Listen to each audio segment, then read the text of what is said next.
विदर्भ और महाराष्ट्र के उद्योगों का कैसे हो उत्थान? उत्पादकों उद्योजकों को किन सरकारी सहयोग की है अपेक्षा? नीतियों में किस बदलाव की है जरूरत? टैक्स और सुविधाओं का कैसा हो तालमेल?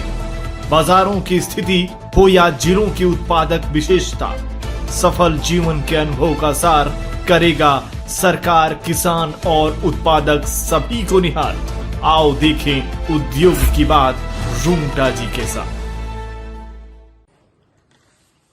नमस्कार। पहले अंक में मैंने न्यूज फर्स्ट के अंतर्गत उद्योगों के बारे में जानकारी देने की कोशिश की है और उसके अंतर्गत हम चाहते हैं कि विदर्भ के साथ साथ महाराष्ट्र का किस तरह विकास हो। आज सबसे बड़ी जो समस्या ये होती है कि विदर्भ में बहुतायत में मिनरल होने से, अच्छी पैदावार होने से और उसी तरह से यहाँ पर माइंस, जंगल होने के बावजूद आज विदर्भ पिछड़ा हुआ है। अगर देखा जाए तो भारत के ये मध्य भाग में स्थित है। मैंने पिछले समय काफ़ी इस पर चर्चा की। मैं सबसे ज़्यादा यहाँ पर अभिनंदन करना चाहूँगा हमारे विदर्भ के भारत रत्न जिन्हें कहा जाए श्री नितिन जी गडकरी, जिन्होंने पूरे हिंदुस्तान को रोड से जोड़ दिया है। आज 75 वर्षों के अंतर्गत देश इतना जुड़ गया है कि आज आने जाने में बहुत सुविधा हो जाती है। आज जिस क्षेत्र में पहुंचने के लिए हमें 4 घंटे लगते थे, आज 2 घंटे में आसानी से पहुंच सकते हैं। व्यक्ति नहीं, हमारे साधन, वस्तु वो सब अपने गंतव्य स्थान पर पहुंच जाते हैं। तो गडकरी जी के हम जितने बारे में कहें, जितनी प्रशंसा कहें वह कम होगी। गडकरी जी विदर्भ की स्थिति को जानते हैं और वो चाहते हैं कि महाराष्ट्र के समकक्ष विदर्भ भी खड़ा हो। पिछले वक्त उन्होंने एडवांटेज विदर्भ 2024 लिया। उसके अंतर्गत कई सेक्टर्स को उन्होंने चुना। खुद वे व्यक्तिगत रूप से वहाँ उपस्थित रहे। उन्होंने भारत में जो महत्वपूर्ण जो सेक्टर के प्रमुख है, जो अधिकारी है, उनको उसमें बुलाया। नागपुर में बहुत बड़ा कॉन्क्लेव हुआ, सेमिनार हुआ, एग्जीबिशंस हुआ। उसके सूत्रधार श्री गडकरी जी, एडवांटेज विदर्भ, ये सिर्फ नागपुर तक न सीमित होकर विदर्भ के 11 क्षेत्रों, विदर्भ के 11 जिलों तक रहा, जिसमें हर क्षेत्र, हर जिले को प्राथमिकता दी गई। आज कई सेक्टर उसमें लिए जाने वाले हैं। फिर से मैं उनका अभिनंदन करना चाहूँगा कि इस वर्ष विदर्भ एडवांटेज 2025 नागपुर में 7 से 9 फरवरी को किया जा रहा है। सभी विदर्भ के संगठन को बुलाकर उनसे चर्चा करना, उनकी बातें सुनना और किस तरह से विदर्भ के विकास के लिए, विदर्भ को आगे जाने के लिए उसकी जो उन्होंने संकल्पना की, लोगों के सुझाव लिए, ये एक बहुत ही अच्छा उनका एक प्रयास है और यह प्रयास मुख्यतः बहुत सफल होगा। जिस तरह से पश्चिम महाराष्ट्र के नेता शुरू में अपने पश्चिम महाराष्ट्र को आगे ले जाने के लिए प्रयास किए, आज उसी तरह से उससे ज़्यादा प्रयास हमारे नितिन जी गडकरी कर रहे हैं। आज खुशी की बात है कि उन्होंने एक फोरम बनाया जिसके अंतर्गत उसकी जवाबदारी आशीष काले जी और विजय शर्मा को दी। प्रदीप माहेश्वरी जी को भी इसमें याद करना बहुत उचित है।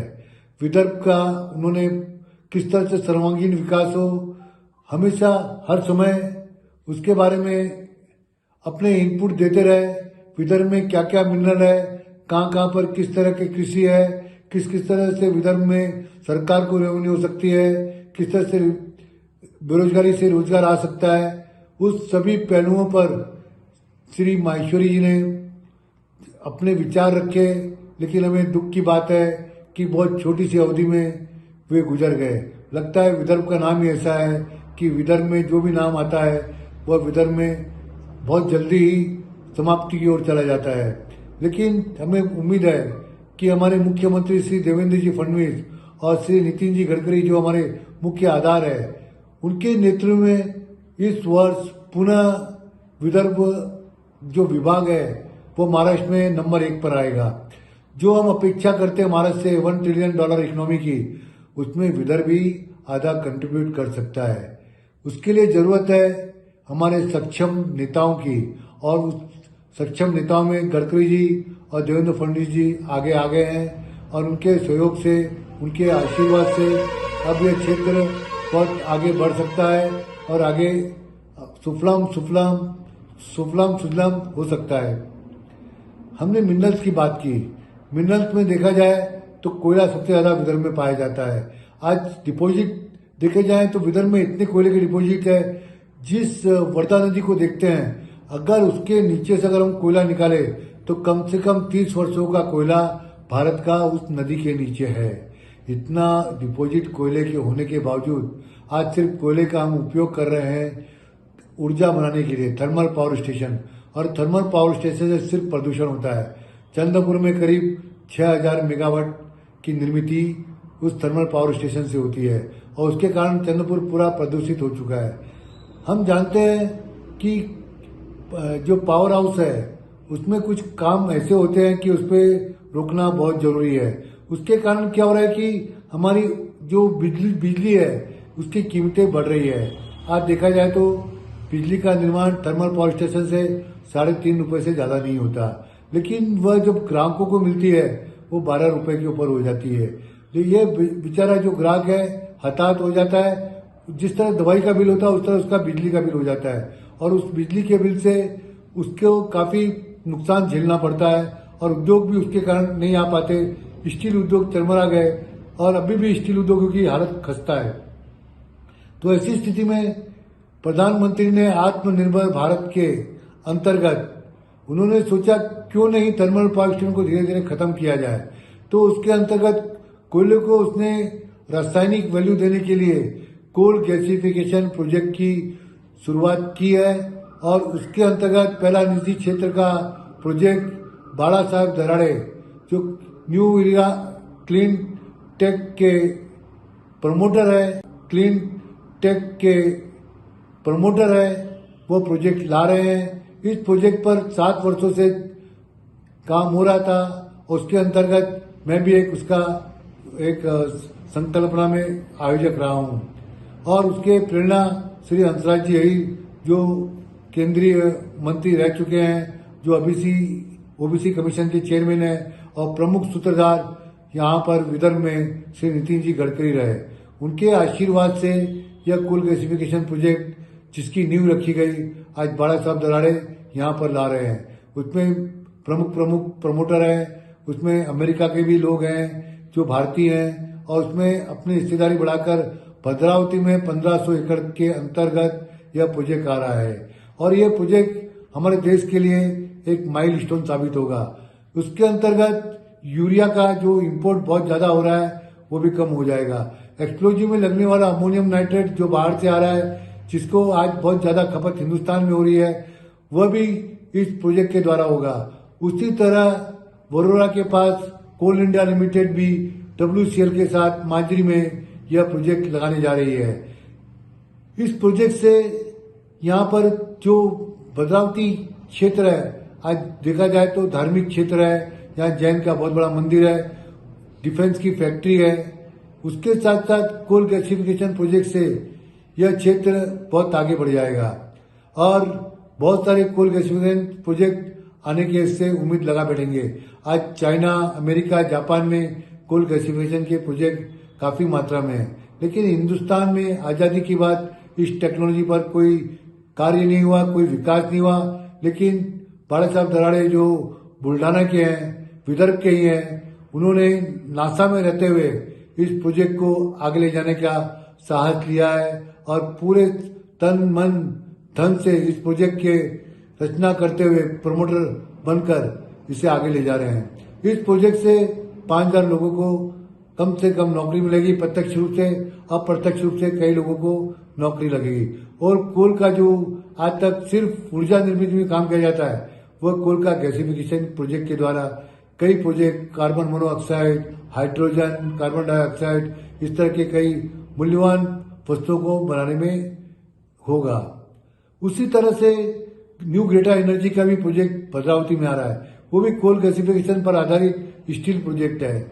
और वहीं पर निप्पॉन रेनो का सिपको का भी एक जमीन खाली है, उसमें भी अगर प्रोजेक्ट आ जाता है तो भद्रावती और वरोरा चंद्रपुर बहुत खुशहाल बन सकते हैं। इसके लिए जरूरी है कि मोरवा के पास एक छोटा सा एयरपोर्ट है जहां पर रनवे है, अगर उसको सुचारू रूप से चलाया जाए तो यहाँ पर छोटे छोटे प्लेन आ सकते हैं। चंद्रपुर के लोग यहाँ से पूना, रायपुर और हैदराबाद या बॉम्बे जा सकते हैं, और इससे जब ये कनेक्टिविटी मिलेगी तो इससे इस जिले का विकास, साथ साथ में यवतमाल जिले का विकास और गढ़चिरौली जिले का भी विकास होगा। अब हम आते हैं कि किस तरह से नागपुर क्षेत्र में 4 बड़े प्रकल्प हमारे मुख्यमंत्री श्री देवेंद्र जी के नेतृत्व में आ रहे हैं। JSW का बैटरी प्रोजेक्ट और कई तरह के इस तरह के प्रोजेक्ट जो करीब 50,000 करोड़ के ऊपर के हैं, नागपुर के एडिशनल बूटीबोरी और उसके आसपास आ रहे हैं। आज एडिशनल बूटीबोरी की बहुत समय से जमीन खाली थी, लोग कह रहे थे कि वहां पे जमीनें महंगी है, लेकिन अब सरकार को जमीन बहुत ज्यादा यानी क्वांटिटी में अधिग्रहण करना है और इसके लिए जरूरी है कि हमारे पास जमीन हो। सबसे बड़ी समस्या हमारी तरफ ये आ रही है कि एक तरफ तो जंगल है, दूसरी तरफ यहाँ पर कोल माइंस और अन्य माइंस है, उसके कारण जो क्षेत्र रह जाता है जमीन और रहने के लिए वह करीब 40% से ऊपर नहीं रहता। इसके लिए सरकार ने कुछ न कुछ ऐसे प्रावधान करने चाहिए कि जब महाराष्ट्र में 1/3 से ज्यादा जंगल विदर्भ दे सकता है तो उसको कम से कम कुछ एरिया ऐसी भी क्लियरिफाई यानी क्लियर करना चाहिए जिसके अंतर्गत उद्योग लग सके।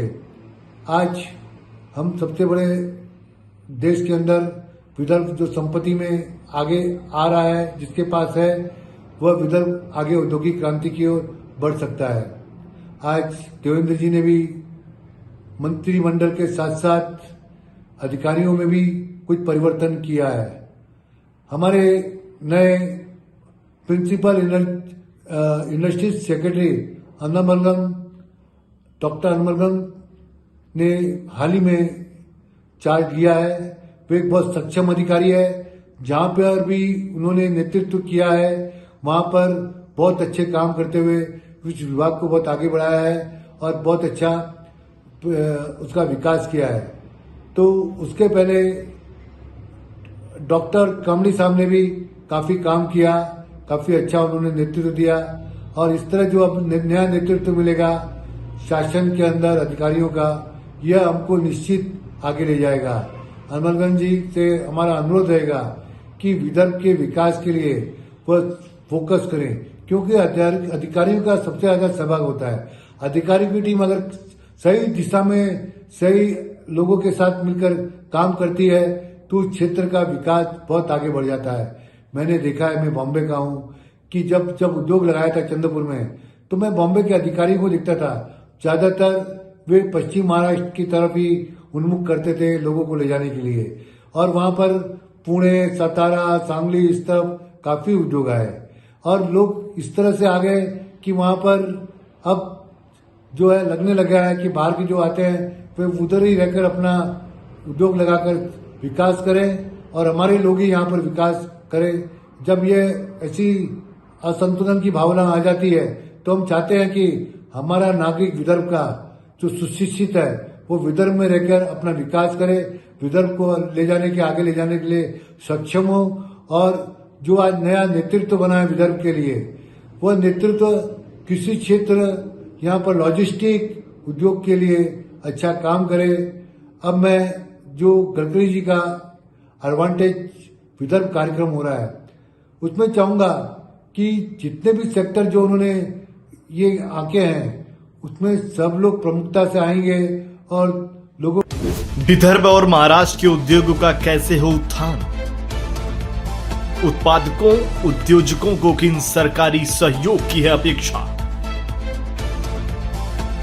नीतियों में किस बदलाव की है जरूरत, टैक्स और सुविधाओं का कैसा हो तालमेल, बाजारों की स्थिति हो या जिलों की उत्पादक विशेषता, सफल जीवन के अनुभव का सार करेगा सरकार किसान और उत्पादक सभी को निहाल। आओ देखें उद्योग की बात रूंगटा जी के साथ।